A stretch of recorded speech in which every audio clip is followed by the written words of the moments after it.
Australia student visa के time बहुत ही common question है कि हमें कितने फंड्स शो करने हैं। We are going to cover how much funds required for the Australia student visa. So before starting the video make sure कि आप इस वीडियो को ज्यादा से ज्यादा शेयर करें और don't forget to subscribe our YouTube channel for new updates. So without wasting any time we are going to start how much funds required for the Australia student visa.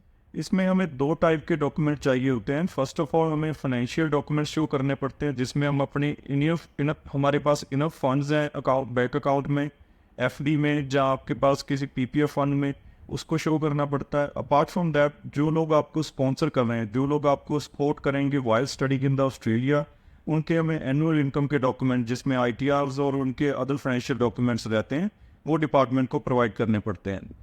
इसके अलावा अगर हम बात करें कि हमें फंड्स कितने शो करने हैं, जिसमें हमें एक रफ फिगर मिलता है जो कि है 67,000। अगर हम इसे आईएनआर में इंडियन रुपीस में कन्वर्ट करें तो लगभग ये 37 लाख के करीब बनता है।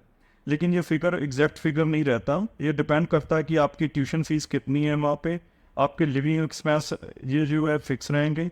अपार्ट फ्रॉम दैट जो आपका हेल्थ इंश्योरेंस है जिस $750। अपार्ट फ्रॉम दैट आपकी एयर ट्रैवल, आपकी एयर टिकट जो $2500 हम काउंट करते हैं वो हमें इंक्लूड करनी पड़ती है आपके टोटल फंड्स में।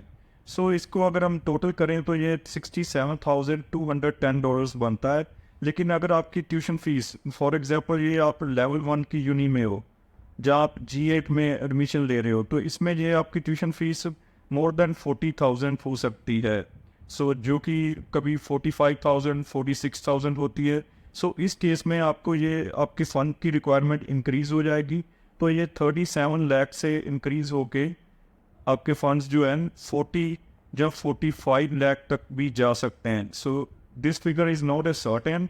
टोटल फंड्स आपको अगर बात की जाए 35 लाख से लेके 45 लाख तक शो करने पड़ते हैं। अब आपके पास कौन कौन सी फॉर्म में ये फंड्स होने चाहिए। फॉर्म मीन्स आपके किस अकाउंट में होने चाहिए जो कि ऑस्ट्रेलियन हाई कमीशन एक्सेप्ट करता है या Australian higher education institutes accept करते हैं। इसमें आपका first of all very common form है एजुकेशन लोन। अगर आप एक एजुकेशन लोन करवा सकते हो that is the best way. इससे आपके वीज़ा चांसेस भी इंक्रीज हो जाते हैं। अगर आपके पास पर्सनल लोन है same as the education loan तो आप पर्सनल लोन को भी यूज़ कर सकते हो एज ए फंड सोर्स। अगर आपके पास सेविंग में फंड्स पड़े हैं तो आपको उसको भी यूज़ कर सकते हैं। ये आपकी एक अकाउंट या मल्टीपल अकाउंट में भी फंड्स हो सकते हैं। आपके नाम के अंदर भी बैंक अकाउंट में हो सकते हैं, जहाँ आपके जो स्पॉन्सर्स हैं आपके मदर फादर या आपके बहन भाई, उनके अकाउंट में भी ये फंड्स हो सकते हैं। अगर आपकी कोई एफडी है फिक्स डिपॉजिट तो आपको उसको भी as a fund source show कर सकते हो। आपके पीपीएफ फंड्स आप उसको भी as a fund source show कर सकते हो फॉर ऑस्ट्रेलियन स्टूडेंट वीज़ा। अब कौन कौन से पर्सन है जो आपके स्पॉन्सर बन सकते हैं। फर्स्ट ऑफ ऑल आपके पेरेंट्स, आपके मदर फादर, आपके ग्रैंड पेरेंट्स, आपके दादा दादी, इवन इसमें आपके नाना नानी भी हो सकते हैं। आपके सिबलिंग्स जो आपके बहन भाई है वो आपके स्पॉन्सर हो सकते हैं। आप खुद भी अपने स्पॉन्सर हो सकते हो। आपके अंकल आंटी, कोई आपके चाचा चाची, आपके मामा मामी, वो भी आपको स्पॉन्सर कर सकते हो for studying in the Australia. Apart from that जो आपको नहीं स्पॉन्सर कर सकते वो है आपके कजन्स, ये आपको स्पॉन्सर नहीं कर सकते। आपके कुछ फैमिली फ्रेंड्स हैं वो भी नहीं आपको स्पॉन्सर कर सकते हैं। आपके कोई डिस्टेंट रिलेटिव्स है जो नॉट इन ब्लड रिलेशन, वो आपको कभी भी स्पॉन्सर नहीं कर सकते फॉर ऑस्ट्रेलियन स्टूडेंट वीज़ा। अगर आप एजुकेशन लोन करवाते हो तो आपको एक वैल्यूएशन रिपोर्ट इसकी चाहिए होगी कि आपका किस बिहाफ पे एजुकेशन लोन हुआ है।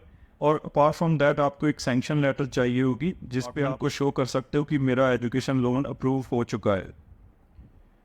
अगर आपके फंड्स सेविंग्स या किसी टर्म डिपॉजिट में पड़े हैं तो आप 3 to 6 मंथ की आपको ट्रांजैक्शन हिस्ट्री बैंक से लेके आपको डिपार्टमेंट को देनी पड़ेगी। आपका फंड कोई भी मैच्योर हो रहा है in future it should not be after the course start date. अगर आपका कोर्स अगस्त में शुरू हो रहा है इससे पहले ये मैच्योरिटी डेट आपके फंड्स की बनी चाहिए।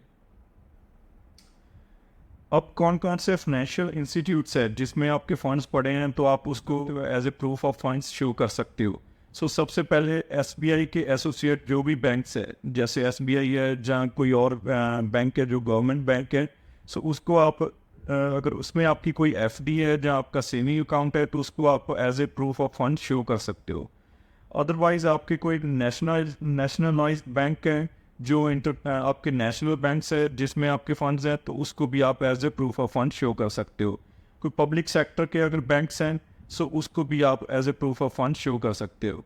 Private sector banks like HDFC, like ICICI, जो प्राइवेट बैंक्स है, अगर उनके पास भी आपके फंड्स हैं तो आप उनसे प्रूफ ऑफ फंड लेके आप डिपार्टमेंट को शो कर सकते हो।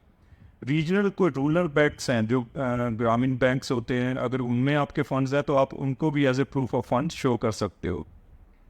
अब कौन कौन से फंड के सोर्स है जो आप नहीं शो कर सकते? अगर आपके फंड्स पोस्ट ऑफिस में पड़े हैं तो आप उसको शो कभी भी नहीं कर सकते as a proof of fund. अगर आपके किसी कोऑपरेटिव बैंक में फंड्स हैं तो उसको भी आप नहीं शो कर सकते। कोई म्यूचुअल फंड्स हैं तो उनको आप नहीं शो कर सकते। आपके कोई फंड्स जो हैं PPF अकाउंट और GPF और EPF अकाउंट में अगर हेल्ड है सो उनको आप नहीं शो कर सकते। इन कंडीशन में आपको क्या करना पड़ेगा? आपको इन फंड्स को अपने एक सेविंग और आपको अदरवाइज FD में कन्वर्ट करना पड़ेगा, और आपको as a proof of funds यानी कि सोर्स ऑफ फंड्स आपको इस अकाउंट की स्टेटमेंट, जो आपका कोई पोस्ट ऑफिस में अकाउंट है या म्यूचुअल फंड है, इसको as a source of fund आपको साथ में लगाना पड़ेगा ताकि आप शो कर सको कि मुझे इस सोर्स से मेरे फंड्स आए हैं इस सेविंग अकाउंट में। अगर कोई रीसेंट फंड्स हैं तो उसमें क्या क्राइटेरिया रहता है? ऑस्ट्रेलियन हायर एजुकेशन इंस्टीट्यूट कहते हैं कि अगर आपके पास कोई फंड्स हैं जो कि 3 मंथ से ज़्यादा पुराने नहीं हैं तो उस कंडीशन में आपको सोर्स ऑफ फंड्स देना पड़ेगा कि ये आप फंड्स आपके पास कहाँ से आए हैं।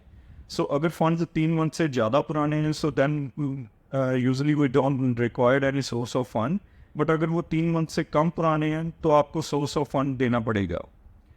सो एनुअल इनकम जो स्पॉन्सर हैं, आपको जो स्पॉन्सर कर रहे हैं, आपके मदर फादर या आपके ब्रदर सिस्टर या आपके दादा दादी, उनकी टोटल एनुअल इनकम कितनी बननी चाहिए?